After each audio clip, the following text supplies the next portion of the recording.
Hello investors. आज हम ऐसा फंड डिस्कस करेंगे जो हमारे पीपीएफएस के फ्लेक्सी कैप फंड के वीडियो में आया था।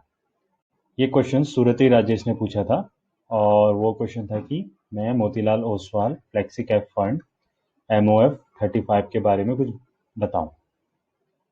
तो मैंने इनकी फैक्ट शीट खोल ली है मोतीलाल ओसवाल की ऑफ फरवरी 2021। तो अगर हम इसका देखेंगे तो इस फंड का परफॉर्मेंस 1 साल, 3 साल या 5 साल, तीनों के तीनों टाइम पीरियड में हमारे बेंचमार्क से बेकार रहा है। पिछले 1 साल का निफ्टी 500 TRI से कंपेयर करें तो इस स्कीम का रिटर्न बस 7.7% था और जो कि उसके बेंचमार्क से आधा है। अब इतनी बेकार परफॉर्मेंस के होते हुए तो शायद से मुझे लगता है कि इसलिए उन्होंने इस फंड के बारे में पूछा होगा, क्या पता वो इसमें इन्वेस्टेड हो।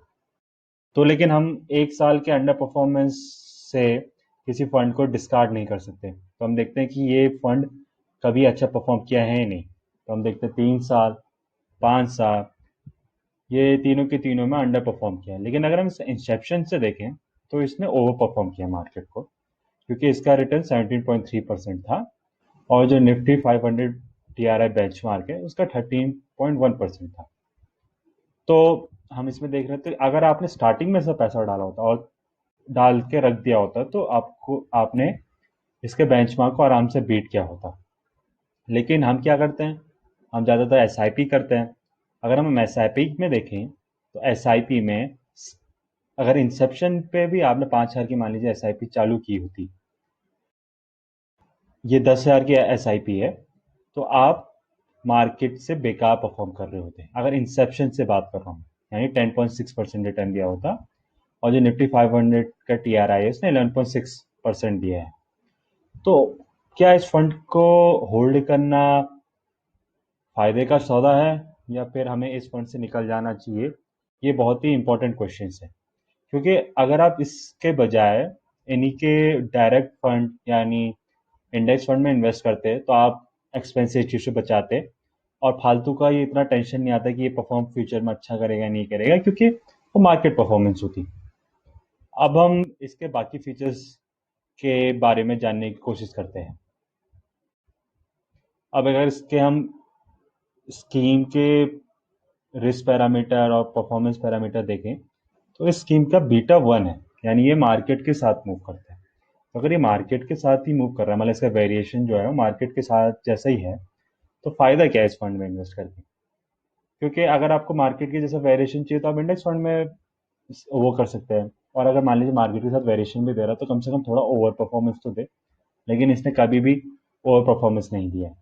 स्टैंडर्ड डेविएशन बहुत ज़्यादा, 22.6%।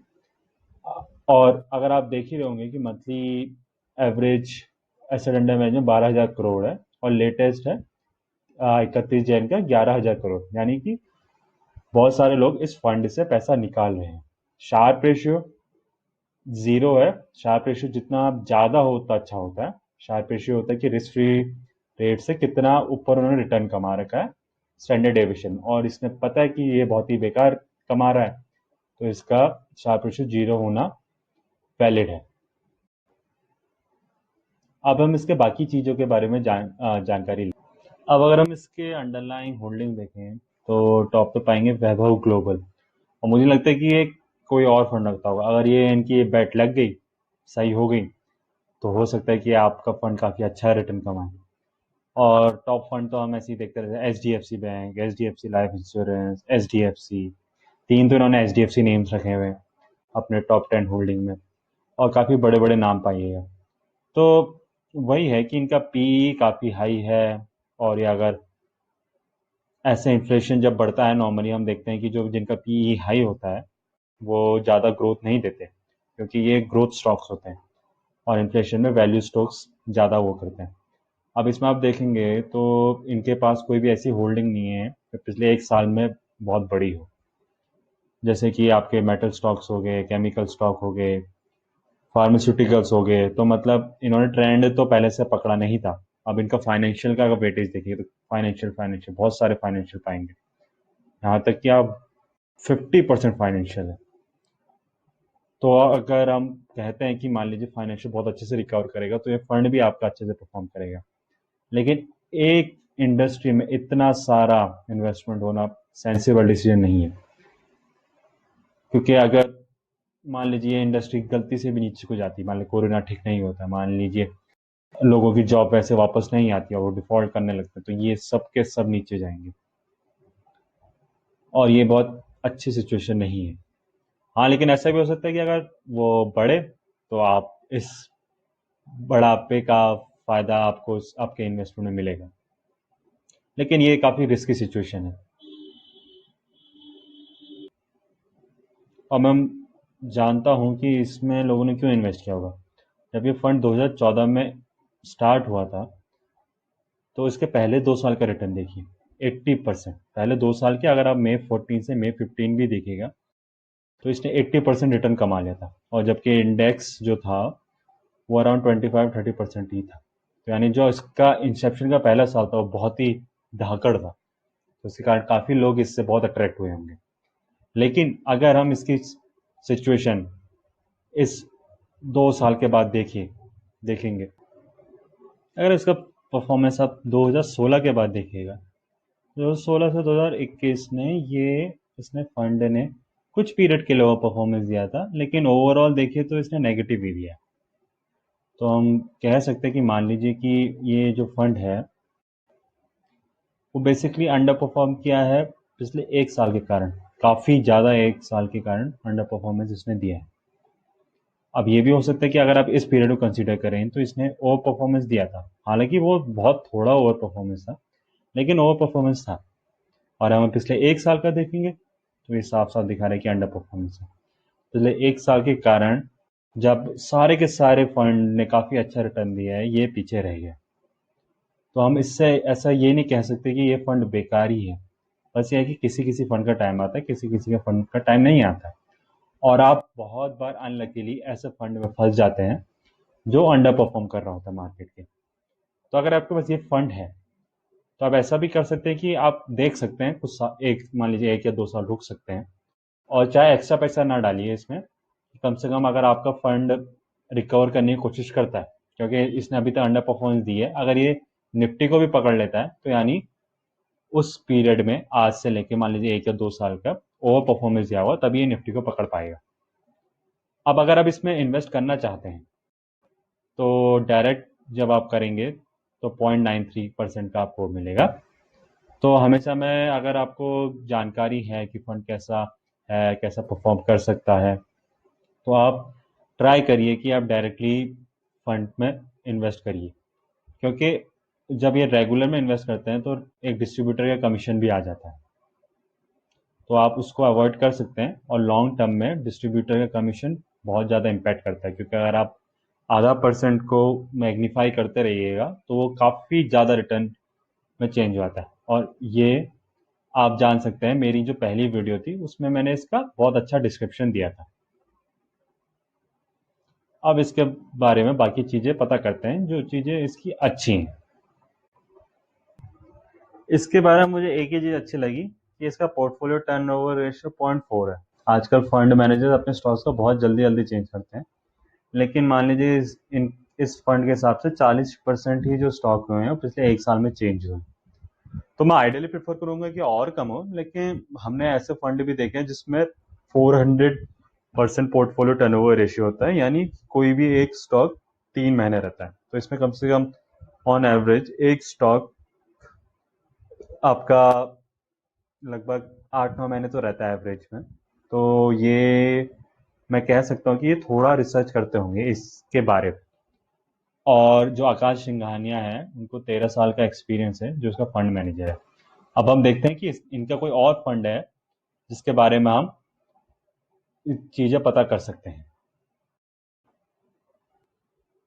ये है मिस्टर आकाश सिंघानिया का दूसरा fund, Motilal Oswal dynamic fund. अगर आप इसमें भी देखिएगा तो इस फंड मैनेजर ने अंडर परफॉर्मेंस दी है 1 साल, 3 साल या फिर इंसेप्शन से।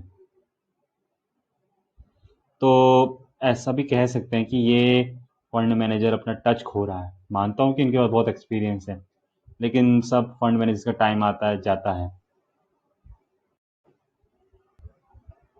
मिस्टर आकाश सिंघानिया का एक और फंड है Motilal Oswal equity hybrid fund.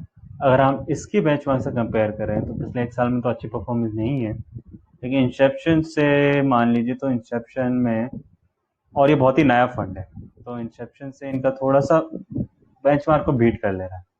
अब वही बात है कि ये शॉर्ट पीरियड में आप इनकी कंसिस्टेंसी गॉज नहीं कर सकते, अनकंसिस्टेंसी को अच्छे से मेजर नहीं कर सकते, तो ये रिस्की है। तो 3 फंड में से कोई भी ऐसा फंड नहीं जो बहुत टाइम से काम कर रहा है इनके स्टीवर्डशिप में। और जो इनका मेजर फंड है, जो भी हमसे क्वेश्चन पूछा गया था, वो तो अंडर परफॉर्म कर ही रहा है। और मुझे एक चीज़ जो इसकी मार्केटिंग में ख़राब लगी कि इन्होंने जैसे बोल तो रखा है कि बेस्ट फंड है, तो अगर इनका परफॉर्मेंस देखिएगा तो इन्होंने परफॉर्मेंस में बोला कि इनका बेंचमार्क निफ्टी 500 है और एडिशनल बेंचमार्क निफ्टी 50 है। ठीक है, अब इन्होंने जब यहाँ पे नॉर्मली जो हम कॉमन इन्वेस्टर्स देखते हैं कि ग्राफ कंपेयर करते हैं, ग्राफ पढ़ना ज़्यादा आसान होता है, तो इन्होंने इसमें निफ्टी 50 ही दिया है। इन्होंने इसमें बहुत ही प्यार से अपना निफ्टी 500 हटा दिया है। तो कभी भी ऐसे मार्केटिंग के उसमें मत फंसिएगा। और ये फंड ऐसा है, ये परफॉर्मेंस ऐसी है कि मान लीजिए अगर आपने इन्वेस्ट किया होता स्टार्टिंग में और वो भी पैसा अभी तक बढ़ रहा होता, तो क्या आपकी अभी कितने आगे होते हम नॉर्मल मार्केट से। लेकिन आप हमेशा, मैं भी प्रेफर करूंगा कि एसआईपी में इन्वेस्ट करें। जब आप एसआईपी में इन्वेस्ट करते हैं तो उसका जो रिटर्न था, आपने देखा था वीडियो की स्टार्टिंग में, वो परफॉर्मेंस आपका बेंचमार्क से बेकार था। तो यही प्रॉब्लम है कि ये हम बहुत अच्छे अच्छे मार्केटिंग कैंपेन देख के हम इन्वेस्ट कर देते हैं, लेकिन हम उसका पूरा रिस्क नहीं जान पाते हैं। क्योंकि नॉर्मली म्यूचुअल फंड मैनेजर, अगर मानता हूं कि उन्हें थोड़ी ज़्यादा इन्फॉर्मेशन भी होती है, लेकिन मार्केट इतना एफिशिएंट बच चुका है कि उसका बेनिफिट उठाना बहुत मुश्किल है। हर कोई बफेट नहीं बन सकता। और इनका जो कमीशन है वो मस्त पैसा कमाते हैं, क्योंकि इनका 0.93% जो इसका था, यानी 11,000 करोड़ में ये लगभग कितना 100 करोड़ तो इनका फंड फीस ही आ रही एक पर्टिकुलर फंड से, तो वो तो कंटिन्यू रखना ही चाहिए। तो आप कभी भी ऐसे फंड में इन्वेस्ट करिएगा तो जरा ध्यान से उनका परफॉर्मेंस मेजर करते रहिए। अगर आपने इस फंड में इन्वेस्टेड है तो आप पॉज कर सकते हैं कुछ टाइम के लिए और इसकी परफॉर्मेंस देख सकते हैं। और अगर आपको वीडियो अच्छा लगा तो लाइक कीजिए, शेयर कीजिए, क्या किसी ने इन्वेस्ट किया होगा इस फंड में। और अगर आप ऐसी फ्यूचर्स में और वीडियो देखना चाहते हैं, सब्सक्राइब करिए। और कोई भी अगर आपको फंड कवर करना हो तो आप मुझे कमेंट सेक्शन में सजेशन जरूर दीजिए। ये फंड नॉर्मली आपको अभी मार्केट में दिखेगा नहीं, क्योंकि बेकार परफॉर्म कर रहा है, और ये फंड मैंने इसलिए उठाया क्योंकि हमारे कमेंट बॉक्स में इसका सजेशन आया था। Thank you, till next time. Please घर में रहिए अपने इस कोरोना के टाइम पे।